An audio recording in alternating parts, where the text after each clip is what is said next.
السلام علیکم ورحمۃ اللہ وبرکاتہ۔ قرآن مجید کا ہر پارہ ہمارے لیے ایک پیغام، ایک سبق اور ایک راستہ لے کر آتا ہے۔ آج ہم بات کریں گے قرآن مجید کے تیسرے پارے کی۔ تیسرا پارہ بنیادی طور پر سورہ بقرہ کے آخری حصے اور سورہ آل عمران کے ابتدائی حصے پر مشتمل ہے۔ اس پارے میں ایمان، اللہ کی اطاعت، خرچ کرنے، سود سے بچنے، اللہ کی راہ میں ثابت قدم رہنے، تقوی، صبر اور آخرت کی کامیابی جیسے انتہائی اہم موضوعات بیان ہوئے ہیں۔ تو آئیے قرآن کے اس خوبصورت پیغام کو آسان الفاظ میں سمجھتے ہیں۔ پارہ 3 میں اللہ تعالیٰ ہمیں سمجھاتے ہیں کہ نیکی صرف یہ نہیں کہ انسان ظاہری طور پر کچھ عبادات انجام دے۔ اصل نیکی یہ ہے کہ انسان کا ایمان، کردار، معاملات اور دوسروں کے ساتھ رویہ بھی درست ہو۔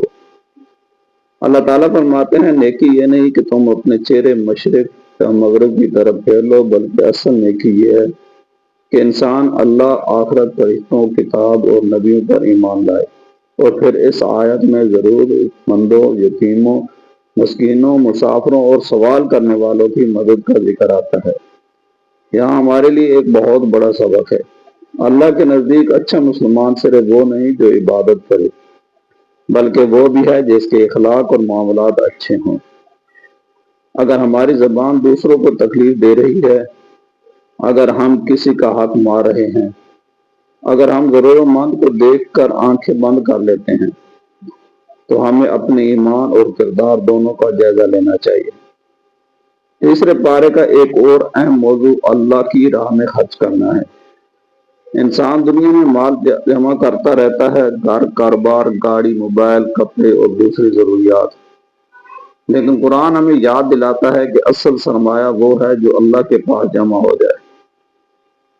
آپ کسی غریب کی مدد کرتے ہیں، کسی یتیم کے سر پر ہاتھ رکھتے ہیں، کسی بھوکے کو کھانا کھلاتے ہیں، کسی ضرورت مند کی خاموشی سے مدد کرتے ہیں، تو ممکن ہے دنیا میں کسی کو اس کا علم نہ ہو، لیکن اللہ اسے ضرور جانتا ہے۔ قرآن ہمیں سکھاتا ہے کہ جو مال اللہ کی رضا کے لیے خرچ کیا جائے وہ ضائع نہیں ہوتا۔ پارہ 3 میں سود کے بارے میں انتہائی سخت تنبیہ موجود ہے۔ اللہ تعالیٰ فرماتے ہیں اللہ نے تجارت کو حلال کیا اور سود کو حرام کیا۔ یہاں ایک بہت اہم فرق سمجھنا ضروری ہے۔ تجارت اور سود ایک چیز نہیں۔ قرآن نے تجارت کو حلال قرار دیا جبکہ سود سے منع کیا۔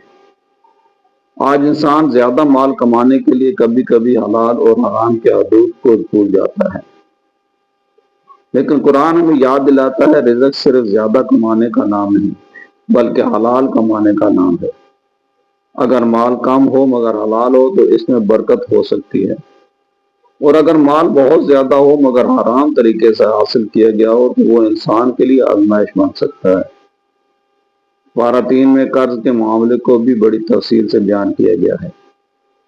قرآن ہمیں سکھاتا ہے کہ جب مقررہ مدت کے لیے قرض کا معاملہ ہو تو اسے لکھ لینا چاہیے۔ یہ کتنی خوبصورت تعلیم ہے۔ اسلام ہمیں صرف نماز اور روزے کا حکم نہیں دیتا، بلکہ مالی معاملات میں بھی انصاف، شفافیت اور ذمہ داری سکھاتا ہے۔ آج بہت سے رشتے صرف اس لیے خراب ہو جاتے ہیں کہ قرض دیا گیا لیکن لکھا نہیں گیا، پھر اختلاف پیدا ہوتا ہے، دوستی دشمنی میں بدل جاتی ہے، رشتہ دار ایک دوسرے سے ناراض ہو جاتے ہیں۔ قرآن ہمیں پہلے ہی راستہ دکھا دیتا ہے۔ معاملات واضح رکھو، حق لکھو اور انصاف کرو۔ پارہ 3 میں ہمیں ایمان کا ایک عظیم سبق ملتا ہے۔ اللہ پر ایمان صرف زبان سے اقرار کا نام نہیں، بلکہ دل سے اللہ کے سامنے جھک جانے کا نام ہے۔ مومن کی زندگی میں مشکلات ضرور آتی ہیں، کبھی رزق کی کمی، کبھی بیماری، کبھی پریشانی، کبھی رشتوں کا امتحان اور کبھی مستقبل کی فکر، لیکن مومن جانتا ہے کہ میرا رب مجھے دیکھ رہا ہے، وہ میری دعائیں سنتا ہے، وہ میرے حالات سے واقف ہے اور وہ مجھ سے زیادہ میرے لیے بہتر جانتا ہے۔ اس لیے مومن مشکل وقت میں ٹوٹتا نہیں، بلکہ اللہ کی طرف واپس آتا ہے۔ قرآن بار بار ہمیں صبر اور تقوی کی طرف بلاتا ہے۔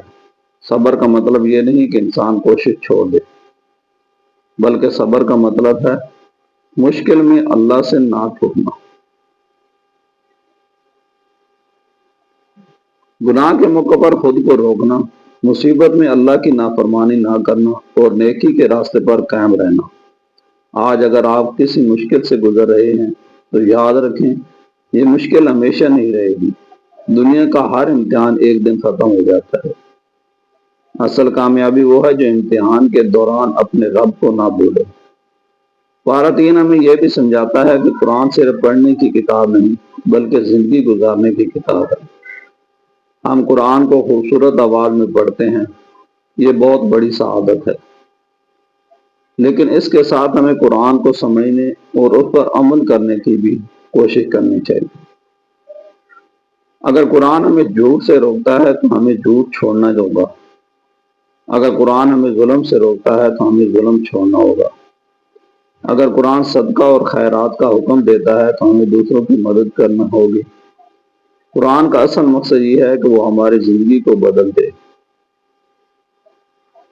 اس سے مایوس نہ ہونا۔ انسان گناہ کرتا ہے، کبھی جان بوجھ کر، کبھی لاعلمی میں، کبھی کمزوری کی وجہ سے، لیکن اللہ کا دروازہ بند نہیں ہوتا۔ جب انسان سچے دل سے اللہ کی طرف رجوع کرتا ہے تو اللہ کی رحمت بہت وسیع ہے۔ اس لیے اگر آپ سے کوئی غلطی ہو گئی ہے تو یہ نہ سوچیں اب میرے لیے معافی نہیں، بلکہ فوراً اللہ کی طرف واپس آئیں، توبہ کریں، اپنی اصلاح کریں اور گناہ کو دوبارہ نہ کرنے کا عزم کریں۔ پارہ نمبر 3 میں دنیا کے مقابلے میں آخرت کی کامیابی کی اہمیت واضح ہوتی ہے۔ دنیا کی زندگی کتنی بھی خوبصورت کیوں نہ ہو، ایک دن ختم ہو جائے گی۔ مال رہ جائے گا، گھر رہ جائے گا، کاروبار رہ جائے گا، موبائل، گاڑی اور شہرت سب پیچھے رہ جائیں گے۔ انسان اپنے ساتھ صرف اپنے اعمال لے کر جائے گا۔ اسی لیے عقل مند وہ ہے جو دنیا بھی سنوارے اور آخرت بھی۔ دنیا کو آخرت کے مقابلے میں اپنا سب کچھ نہ بنائے۔ اب پارہ نمبر 3 میں سورۃ عمران کا آغاز ہوتا ہے۔ یہاں قرآن ہمیں اللہ کی عظمت، توحید اور وحی کی حقیقت کی طرف متوجہ کرتا ہے۔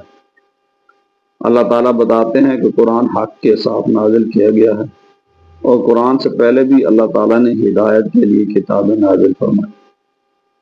یہاں ایک اہم سبق یہ ہے کہ مسلمان کا ایمان اللہ کی تمام نازل کردہ اصل وحی اور انبیاء علیہ السلام پر ایمان کا تقاضا کرتا ہے۔ سورۃ آل عمران کے ابتدائی حصے میں انسان کی دنیاوی خواہشات کا ذکر بھی آتا ہے۔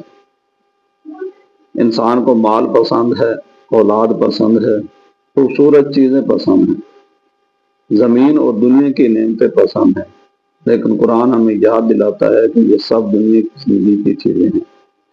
اصل بہتر مقام اللہ کے پاس ہے۔ یہ آیت ہمیں دنیا چھوڑنے کا حکم نہیں دیتی، بلکہ دنیا کو مقصد کے بجائے ذریعہ بنانے کی تعلیم دیتی ہے۔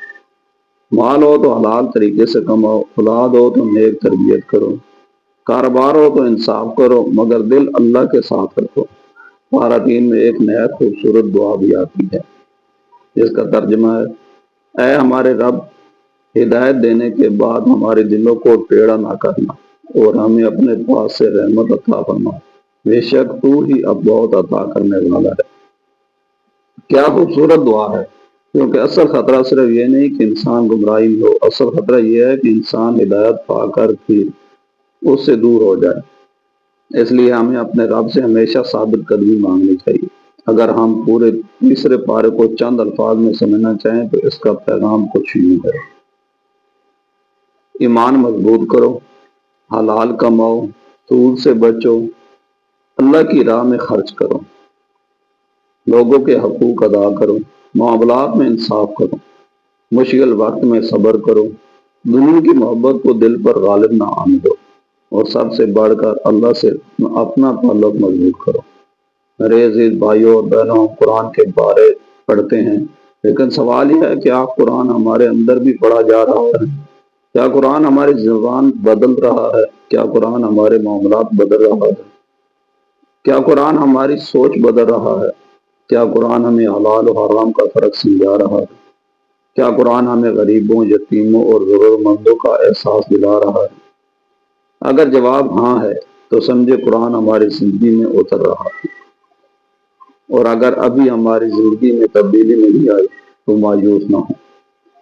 آج سے ایک قدم بڑھائیں، روزانہ قرآن پڑھیں، ترجمہ سمجھیں، ایک آیت پر غور کریں اور پھر خود سے کہیں میں اس آیت پر اپنی زندگی میں کیسے عمل کر سکتا ہوں۔